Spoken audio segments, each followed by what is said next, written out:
6 maut dalam kebakaran pusat hiburan di Times Square Ipoh. Sirul Azhar gagal mendapat suaka politik dari Australia. Tambang untuk penumpang KTM komuter warga Malaysia turun 20%.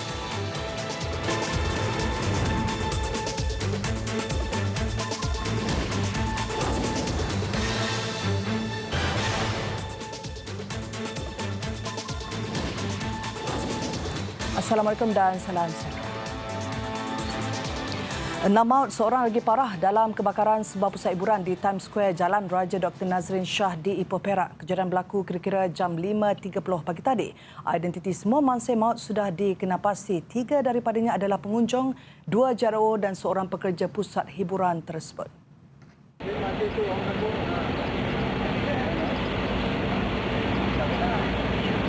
Dua mangsa warga tempatan yang maut ditemukan kira-kira jam 6 pagi dalam sebuah bilik di tingkat 4 premis berkenaan. Mangsa dikenali sebagai Tai Chi Kin 37 tahun dan Lau Wai Hung 36 tahun.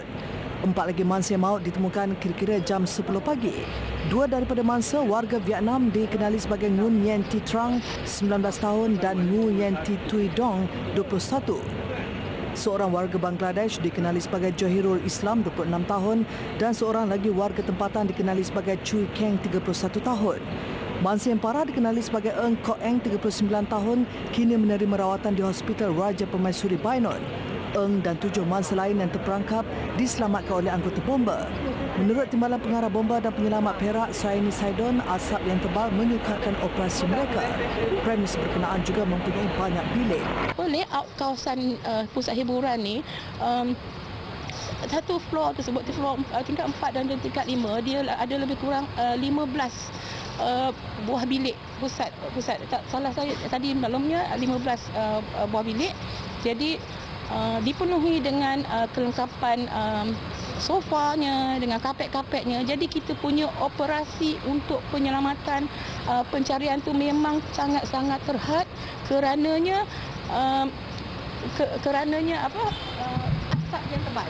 Ya, kita menggunakan smoke extractor bagi membantu pengudaraan di dalam bangunan, tetapi tidak kurang berkesan. Jadi kami terpaksa membuka cladding ataupun dinding bangunan ni untuk kita buat smoke ventilation. Pihaknya sedang menyiasat sama ada pusat hiburan berkenaan mengikuti piawaian keselamatan yang ditetapkan atau tidak. Bangunan itu sebelum ini digunakan untuk kegunaan pejabat. Punca kejuaraan masih disiasat. Pihak polis akan menjalankan siasatan sama ada pusat hiburan berkenaan beroperasi lebih masa atau sedang dalam proses menutup premis sewaktu kejadian itu.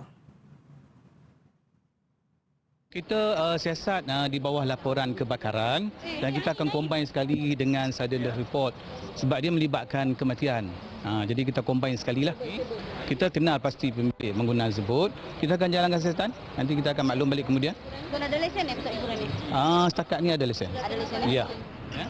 Menurutnya lagi, jika premis itu didapati beroperasi lebih masa, tindakan lanjut akan diambil. Pihak polis juga sedang mengenal pasti dan mengesan ahli keluarga serta waris mangsa yang maut. Bekas anggota polis Sirul Azhar Umar yang didapati bersalah membunuh warga Mongolia Altantuya Sharibu pada tahun 2006 gagal mendapat suaka politik dari Australia. Sirul Azhar akan diusir dari negara itu kerana mahkamah di Sydney menolak rayuannya untuk mendapatkan suaka politik kerana kesalahan itu bukan jenayah politik. Menurut laporan Australian Broadcasting Corporation ABC, negara itu, Sirul Azhar dijangka dihantar pulang selepas Malaysia memansuhkan hukuman mati. Sirul Azhar adalah seorang daripada 2 bekas anggota unit tindakan khas polis yang dikenakan hukuman mati kerana membunuh Altantuya. Dia bagaimanapun melarikan diri dan memohon suaka politik di Australia yang membantah hukuman mati terhadap pesalah. Australia tidak mengekstradisi orang yang dikenakan hukuman itu. Sirul Azhar yang ditahan di sebuah pusat tahanan negara itu sejak tahun 2015 mendakwa dia diarahkan untuk membunuh Altantuya. Seorang peguam bergelar Datuk yang disyaki terlibat dalam aktiviti penggubahan wang haram bernilai 15 juta ringgit ditahan. Difahamkan, peguam berusia 47 tahun itu yang juga penasihat undang-undang kepada UMNO dan Barisan Nasional ditahan kira-kira jam 4.25 petang tadi selepas hadir ke Ibu Pejabat SPRM Putrajaya untuk memberi keterangan. Menurut sumber, peguam tersebut dipercayai menerima wang hasil aktiviti haram membabitkan beberapa keping cek berjumlah 15 juta ringgit antara 2014 dan 2015. Tambah sumber itu lagi, individu tersebut dijangka didakwa di Mahkamah Session Kuala Lumpur esok. Timbalan Ketua Pesuruhjaya Operasi SPRM Datuk Seri Azam Baki ketika dihubungi mengesahkan penahanan suspek. Katanya suspek akan menghadapi 2 pertuduhan mengikut Seksyen 4-1-A Akta Pencegahan Penggubahan Wang Haram, Pencegahan Pembiayaan Keganasan dan Hasil daripada Aktiviti Haram 2001. Bekas Timbalan Perdana Menteri Datuk Seri Ahmad Zahid Hamidi mengaku tidak bersalah atas satu pertuduhan baru melibatkan pecah amanah wang berjumlah RM260,000 milik Yayasan Akal Budi 3 tahun lalu. Pengakuan itu dibuat selepas pertuduhan tambahan berkenaan selesai dibacakan di hadapan Hakim Mahkamah Session Kuala Lumpur Azura Alwi. Mengikut pertuduhan tambahan itu, Datuk Seri Ahmad Zahid sebagai seorang ejen iaitu pemegang amanah Yayasan Akal Budi dengan curangnya membuat pembayaran kepada TS Consultancy and Resources sebanyak RM260,000 iaitu harta milik yayasan itu. Perbuatan didakwa dilakukan di Effin Bank Berhad, Cawangan Jalan Bunus pada 23 Disember 2016. Pendakwaan dibuat mengikut Seksyen 409 Kanun Kesiksaan yang memperuntukkan hukuman penjara tidak kurang 20 tahun, sebatan dan denda. Sebutan semula kes ditetapkan 28 Februari ini.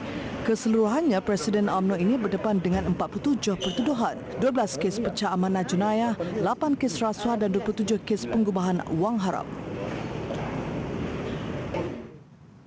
Permohonan kerajaan dan 4 yang lain untuk membatalkan tuntutan saman seorang remaja 19 tahun berhubung dakwaan berlaku kecuaian sewaktu berkatan sehingga mengalami kecacatan kekal dibenarkan oleh Mahkamah Tinggi Kuala Lumpur.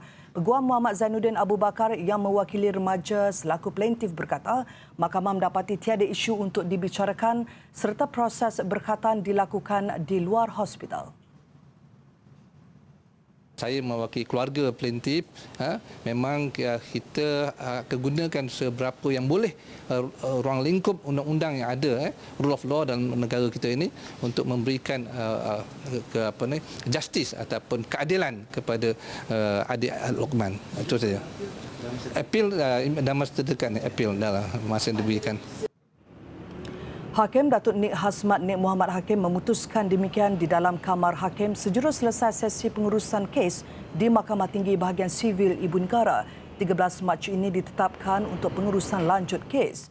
19 Julai tahun lalu, remaja itu memfailkan saman melalui ibunya dengan mendakwa pada 13 Disember 2010 defendant pertama iaitu pembantu perubatan bersama seorang pembantunya menjalankan prosedur berkatan.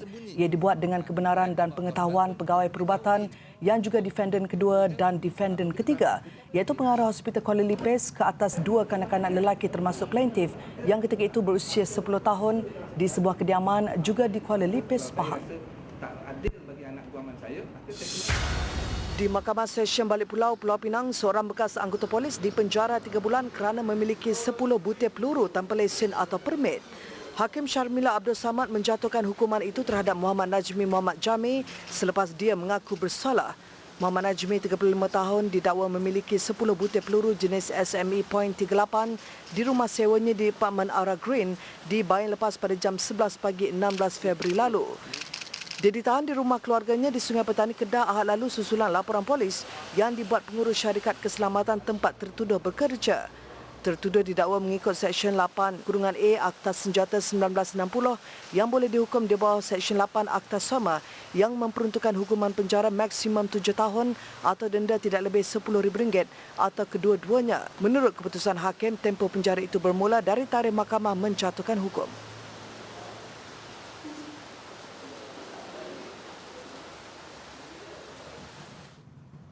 Tambang KTM komuter akan turun sebanyak 20% mulai 1 April ini. Menteri Pengangkutan Anthony Loke berkata diskaun itu adalah tambahan kepada penumpang tempatan yang menggunakan sistem transaksi tanpa wang. untuk penumpang-penumpang KTM komuter sekarang, kalau mereka tidak menggunakan tunai, mereka belikan kad KTM ataupun menggunakan MyCard ataupun Touch and Go ataupun sistem cashless ini, memang mereka sudah pun menikmati 20% diskaun untuk tambang tiket mereka. Tetapi 20% yang kita perkenalkan hari ini akan on top of the 20%. Maksudnya kalau warga negara Malaysia yang menggunakan cashless ini, dia boleh mendapat sehingga 40% daripada kadar tambang yang sedia ada. Beliau berkata demikian pada sidang media di Putrajaya. Katanya cadangan pemberian diskaun itu dibentangkan dan diluluskan di peringkat Majlis Kos Sara Hidup minggu lalu sebelum dapat kelulusan dalam mesyuarat Kabinet siang tadi. Ia antara inisiatif kerajaan meringankan beban kos sara hidup rakyat. Kementeriannya juga berharap pemberian diskaun akan meningkatkan lagi penggunaan KTM komuter kepada 120,000 penumpang setiap hari, iaitu peningkatan 20% daripada 94,000 penumpang sedia ada.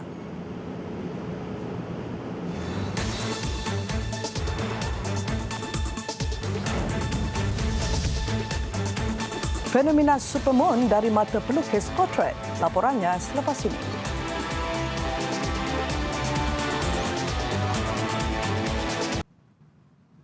Bertemu kembali. Stesen MRT Taman Mutiara Ceras iaitu stesen berlakunya kejadian wanita diserang dan disamun 14 Februari lalu merupakan antara 6 stesen yang dikenal pasti sebagai stesen hotspot kejadian jenayah. Susulan kejadian itu, beberapa langkah keselamatan telah diambil, antaranya mewujudkan pasukan petugas khas di sekitar stesen MRT.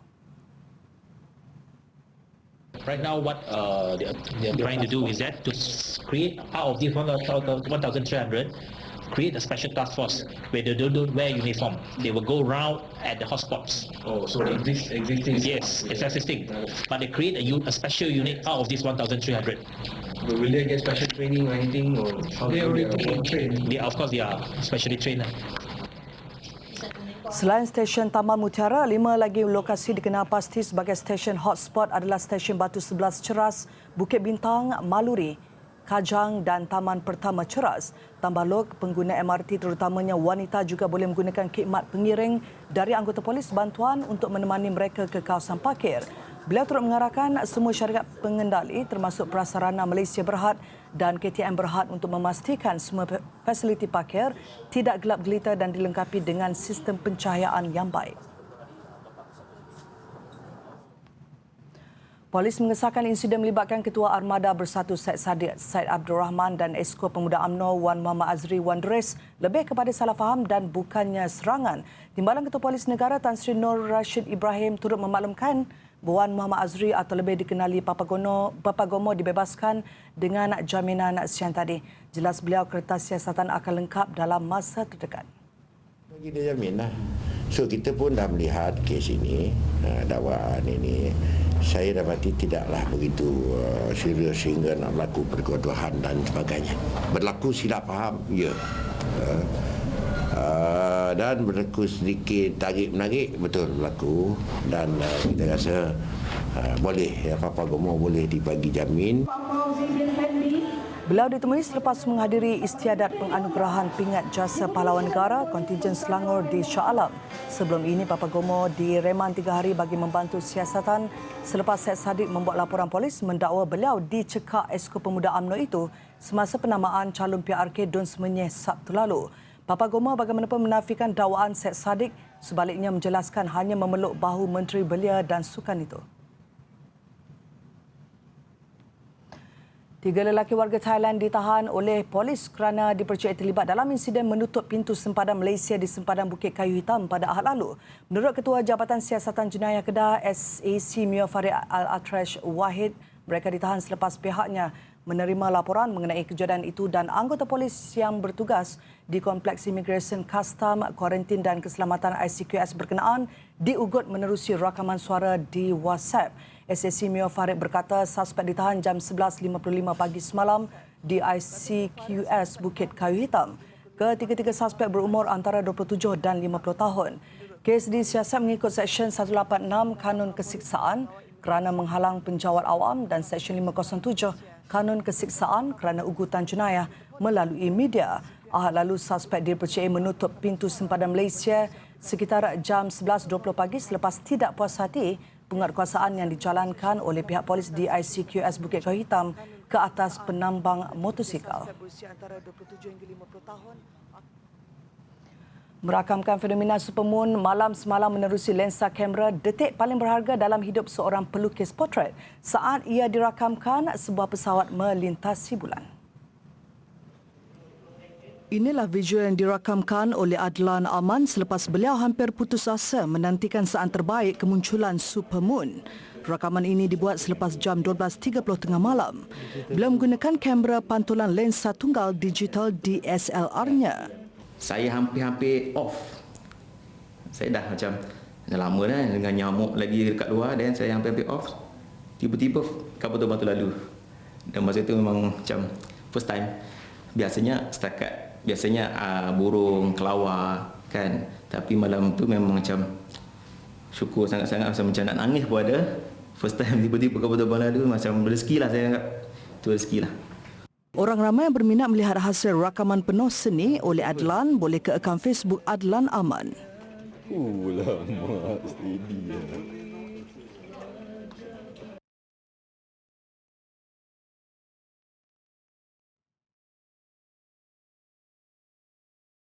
Laporan antarabangsa, kira-kira 400 pelajar di Papua Indonesia terpaksa dipindahkan selepas penyebaran berita tidak sahih keganasan yang dilakukan tentera berikutan pembunuhan sekumpulan kaki tangan awam oleh kumpulan pemberontak. Pertempuran yang berterusan mendorong pihak berkuasa tempatan wilayah Enduga untuk memindahkan pelajar berkenaan ke wilayah Jaya Wijaya.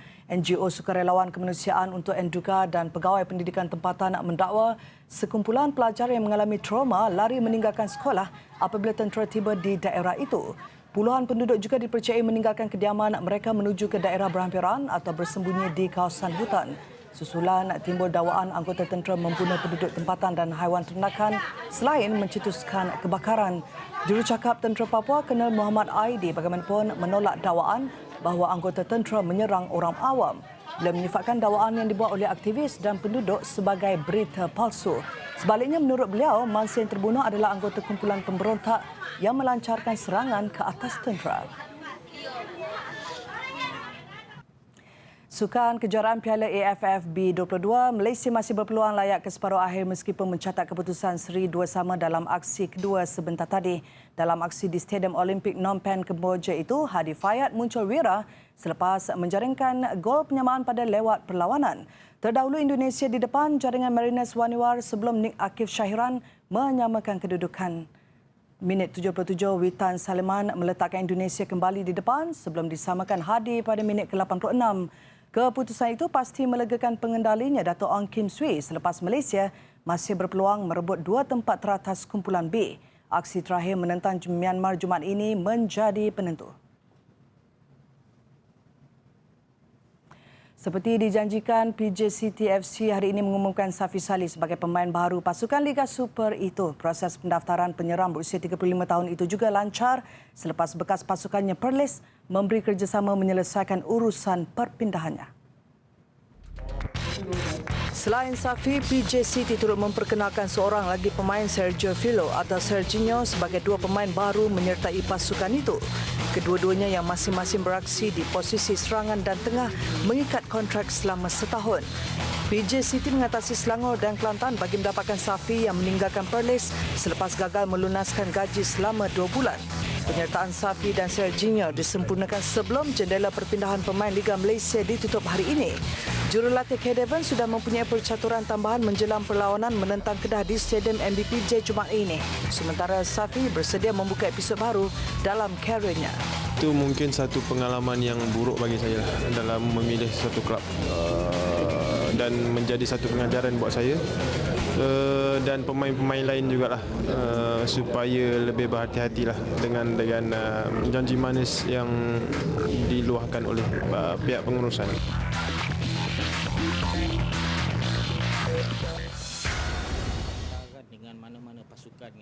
Sementara itu, kemelut tunggakan gaji yang dialami Perlis akhirnya menemukan titik noktah apabila penganjur Liga Malaysia MFL mengumumkan penyertaan Sungai Utara dalam kempen Liga Malaysia dibatalkan berkuat kuasa hari ini. Keputusan dibuat sebulat suara oleh ahli lembaga pengarah MFL selepas mendapati pasukan yang bersaing dalam Liga Premier itu tidak memiliki jaminan kukuh daripada struktur kewangan bagi terus bertahan musim ini. Menurut Ketua Pegawai Eksekutif MFL Kevin Ramalingam, ahli lembaga pengarah mendapati sumber pendapatan PFA tidak meyakinkan, termasuk daripada penajoan mereka tidak mencukupi untuk menguruskan pasukan bersaing dalam Liga Malaysia. MFL turut prihatin dengan nasib yang dialami pemain dan pegawai pasukan dalam pasukan Perlis. Justru lembaga pengarah MFL bersetuju melanjutkan tarikh pendaftaran pemain yang sepatutnya tamat hari ini kepada tambahan 30 hari.